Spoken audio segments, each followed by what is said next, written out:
We are surrounded by sounds all the time. We can often identify a sound just by hearing and not really seeing the source. That is because sounds have certain characteristics. Before we understand the characteristics of sound, let's discuss the basics. All sounds are produced by vibrating bodies, be it music or noise. A vibrating object produces sound, and when the vibration stops, the sound also stops. Remember that for vibrations to occur, energy is required. Each vibration creates one wave on an X and Y axis. This is how we represent a sound wave on an X and Y axis. Let's continue this to represent 8 waves here. We will use this to understand certain key terms. Let's now understand the meaning of frequency, time period, and amplitude of a wave. Frequency is the number of waves passing through a given point in 1 second. It is measured in hertz. The time taken by a vibrating body to complete one vibration is called the time period.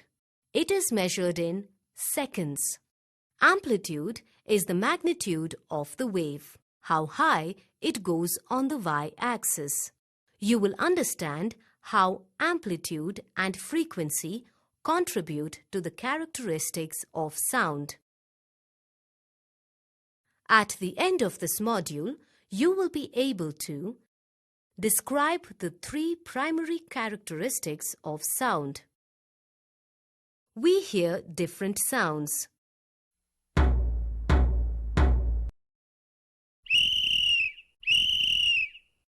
This is because of a difference in the fundamental characteristics of sound. The 3 fundamental characteristics of sound are loudness, pitch,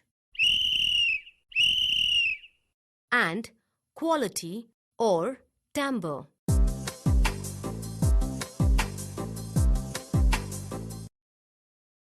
We sometimes complain that the sound coming from a television,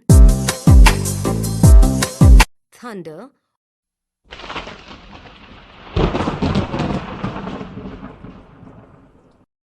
or a music system is too loud. What exactly do we mean by loud? Loudness is defined as the degree of sound produced in the ear. Listen to this sound sample. And now to this one. Which of them was louder? Let's now move on to the major factors responsible for loudness of sound. Perception of loudness depends on one's response or sensitivity of the ear for sounds of a given frequency. The next factor is the amplitude of the vibration. Consider calling out to a friend who is at a distance. Hello? Hello? The more energy you put into your voice, louder the sound would be. This is because sounds of higher amplitude carry more energy or more intensity in them, and that increases the loudness of sound.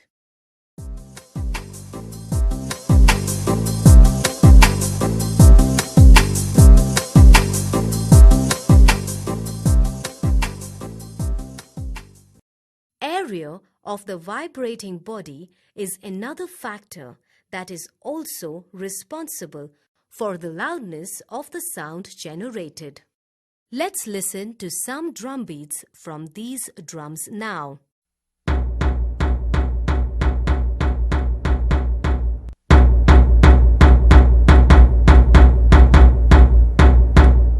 applied the same intensity of force on their tightly stretched skins. Which of them is louder, the larger one or the smaller one? Yes, the larger one is louder. And that is because more the area of a vibrating body, louder is the sound. Loudness depends on another important factor, distance from the source. Let us consider the example of music blaring from a loudspeaker. Farther we are from the source of sound, the meeker or softer the sound seems to become. And that's the reason why we instinctively step away from a loudspeaker to a quieter corner. The next important characteristic of sound is the pitch. Let's listen to the 7 notes of music. Try singing along.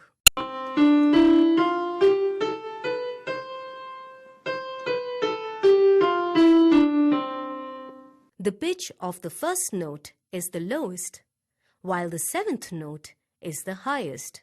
Check it out again.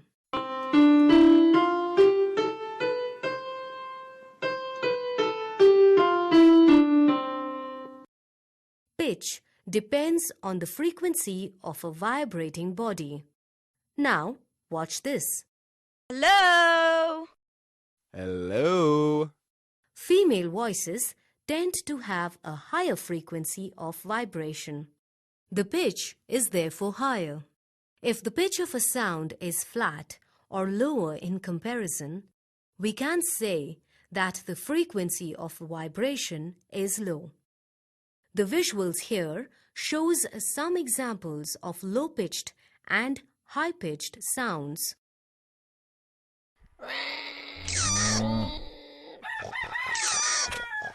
We often notice that sounds produced from different sources are distinguishable. Timbre is the combination of qualities of a sound that distinguishes it from other sounds of the same pitch and volume.